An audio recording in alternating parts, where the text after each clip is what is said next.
Democracy depends on a free press. Please support our independent journalism at democracynow.org/give. Welcome to Democracy Now!, democracynow.org, The War and Peace Report. I'm Amy Goodman.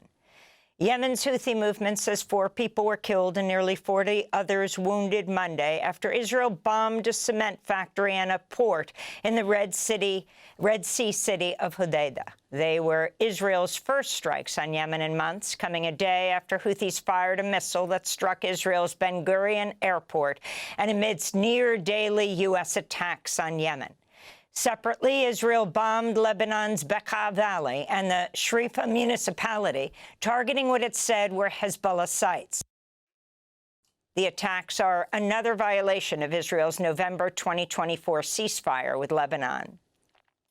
Israeli strikes on Gaza have killed at least 11 Palestinians so far today, with deadly attacks reported in Khan Yunis, Beit Lahia, and Gaza City. The strikes follow Israeli attacks that killed 54 Palestinians on Monday. And as the UN Agency for Palestinian Refugees, UNRWA, reported some 66,000 children in Gaza are suffering severe malnutrition due to Israel's total blockade of food and aid, now in its 9th week. Some Palestinians have resorted to eating turtle meat, grass, or rotten or expired food. This is a displaced Palestinian mother in Gaza City.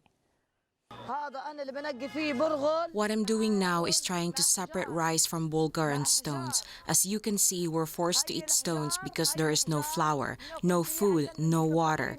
Nothing reaches us, not even aid. As you can see, I'm sorting this just to silence my children's hunger.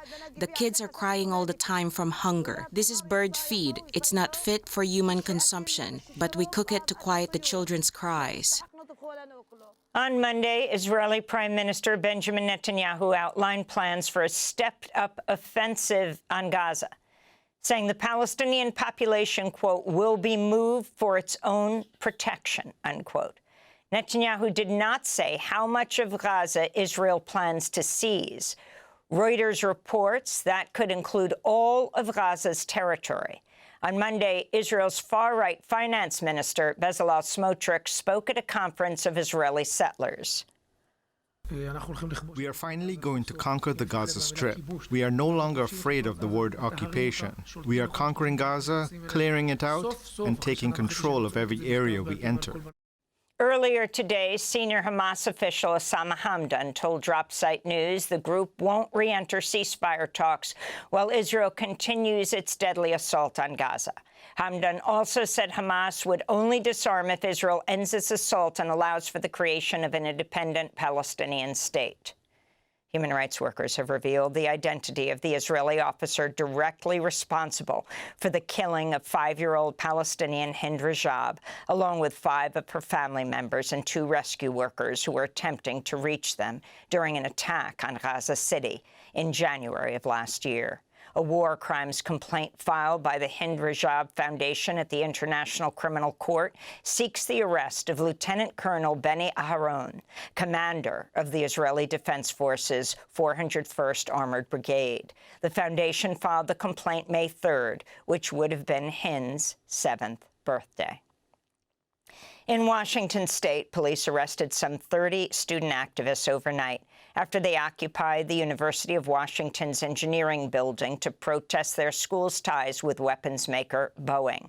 The group Students United for Palestinian Equality and Return are demanding, quote, that our tuition money and our research not be used to fund and fuel genocide, they said. In Pennsylvania, 9 people were violently arrested Saturday at Swarthmore College as police disbanded a Gaza Solidarity encampment that had been named the Hossam Shabbat Liberated Zone in honor of the 23-year-old Palestinian journalist killed by Israel in March. Students are demanding Swarthmore, quote, divest from Israeli occupation, aggression, and apartheid and declare itself a sanctuary campus, unquote. In Michigan, Attorney General Dana Nessel on Monday dismissed charges against 7 Gaza Solidarity protesters at the University of Michigan's encampment. The Guardian newspaper last year exposed Nessel's close personal, financial, and political ties to the University of Michigan's Board of Regents, which had been calling for prosecution of campus protesters. This is Amir Makhlad, the student's attorney.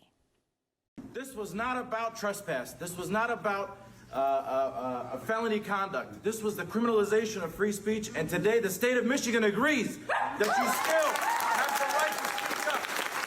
But today, we want to remember that this is not the end. There are still students across the country that are facing this persecution. There's still a genocide that is happening in Palestine. And we should never forget that today we still get to stand firm and say, "Free Palestine." In other campus news, UCLA student protesters who were attacked last year by a pro-Israel mob under the watchful eye of police officers have filed another lawsuit, this time against the state of California. The lawsuit details excessive violence deployed by LAPD officers towards the peaceful demonstrators who were hit by some 50 rounds of rubber-coated bullets, causing serious injuries. California law prohibits police from using rubber bullets except in extraordinary circumstances. And in a victory for the campus protest movement, the University of San Francisco has announced it's divesting from 4 U.S. companies that have contracts with the Israeli military following a sustained campaign by students.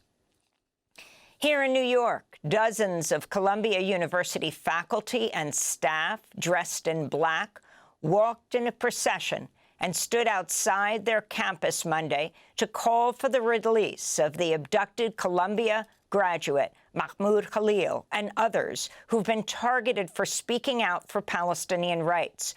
Coordinated vigils were also held at Tufts and Georgetown, where scholars Rumeysa Ozturk and Badr Khansuri were also recently abducted by ICE. The joint action across the 3 universities will be held weekly. This is Columbia Classics professor Joe Howley speaking after Monday's protest. We were standing vigil on our campus today at the same time as groups of faculty standing vigil at Tufts University, Georgetown University, Boston University, all of us coming together on our different campuses to bear witness to the detention of our community members, to the fact that students and faculty are being made into political prisoners in this country simply for speaking out on behalf of the Palestinian cause. In New Jersey, passengers have been experiencing long flight delays and scores of daily cancellations at Newark Airport for well over a week amid staffing shortages, thick cloud cover, and ongoing construction. The chaos started last Monday after air traffic controllers lost both radar and radio communication with airplanes for 90 seconds due to a technical problem at the Federal Aviation Administration's facility in Philadelphia, which has been experiencing outages. The incident led to the controllers taking trauma leave to recover from the stress. United Airlines has canceled 35 round-trip flights out of Newark Airport per day, citing customer safety concerns and calling out the FAA for failing to keep its air traffic control system updated. Senate Minority Leader Chuck Schumer has called for an inspector general to investigate the chaos at Newark. The Inter-American Commission on Human Rights has found Customs and Border Protection agents who fatally beat Mexican father Anastasio Hernandez Rojas are responsible for torture. It's the first time the Independent Commission, which investigates extrajudicial killings and human rights violations, has issued such findings against a U.S. law enforcement agency.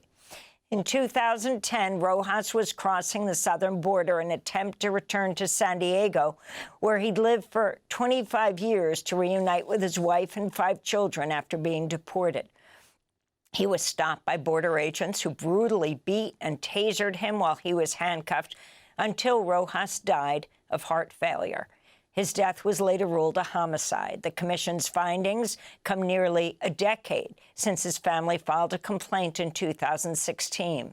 At the time, Democracy Now! Spoke with international human rights lawyer Roxana Altholz, who represented Rojas's wife, Maria Puga, and his family in the case. Not a single agent in all of U.S. Border Patrol history has ever been held accountable for one of these killings, has ever been disciplined for one of these killings. As far as we know, all the agents responsible for Anastasio's death are still on active duty. They have never been disciplined, much less held criminally accountable for the killing. In more immigration news, the Trump administration said Monday it would pay undocumented immigrants $1,000 each if they voluntarily leave the U.S. and return to their home countries. Rights groups have slammed the move as coercion, since immigrants are being threatened with detention unless they choose to self-deport. In Western New York, advocates are demanding the release of a group of labor leaders and members of the United Farm Workers who were taken by Immigration and Customs Enforcement during a raid Friday.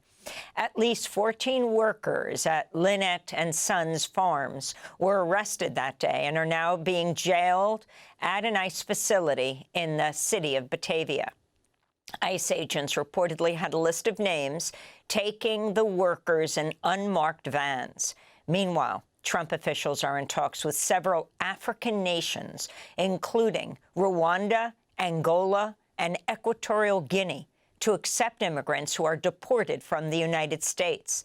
The Trump administration's already made similar agreements with some Latin American countries, including El Salvador, where hundreds of Venezuelans were sent and imprisoned at a notorious mega prison in March. Several explosions have rocked Port Sudan, the Red Sea city where hundreds of thousands of displaced people have sought refuge from Sudan's civil war. Witnesses blame drones launched by Rapid Support Forces paramilitaries, or RSF, for the latest attacks. On Monday, the International Court of Justice dismissed a genocide case brought by Sudan's military rulers who accuse the United Arab Emirates of backing the RSF by supplying arms, including drones. ICJ justices said they lacked jurisdiction to try the case. Canada's newly elected Prime Minister, Mark Carney, has arrived in Washington, D.C. for talks with President Trump at the White House today. It's the first face-to-face meeting between Trump and a Canadian leader since Trump imposed steep tariffs on Canada and called for the U.S. to annex it as the 51st state. Ahead of Carney's visit, Commerce Secretary Howard Lutnick said he's skeptical of cutting a trade deal with Canada. Been basically feeding off of us for decades upon decades upon decades, right? They have their socialist regime, and it's basically feeding off of America. In Utica, New York, a corrections officer has pleaded guilty to manslaughter in the fatal beating of 43-year-old Robert Brooks, who is incarcerated at the Marcy Correctional Facility. Body camera footage of the December killing shows the group of guards repeatedly punching and kicking Brooks in the face, chest, and groin. 4 of the officers involved were wearing body cameras but did not activate them. Brooks was black. All the officers who took turns beating him appear to be white. 6 guards were charged with murder. Christopher Walrath is the first to take a plea deal. He'll be sentenced in August. And this year's Pulitzer Prizes have been announced. Reuters won the investigative reporting Pulitzer for its expose of the lax regulations that help fuel the fentanyl trade. Congratulations to former Democracy Now! Producer Laura Gottesdiener, one of the Reuters reporters who won the award. And renowned Palestinian poet Mossab Abu Toha won the Pulitzer Prize for commentary for his, quote, essays on the physical and emotional carnage in Gaza that combine deep reporting with the intimacy of memoir to convey the Palestinian experience of more than a year and a half of war with Israel, unquote. At least 31 of Abu Toha's family members were killed by Israel in Gaza. He'll be joining us later in the broadcast. And those are some of the headlines. This is Democracy Now!, democracynow.org, The War and Peace Report. Democracy Now! Is funded by viewers like you. Please give today at democracynow.org/give.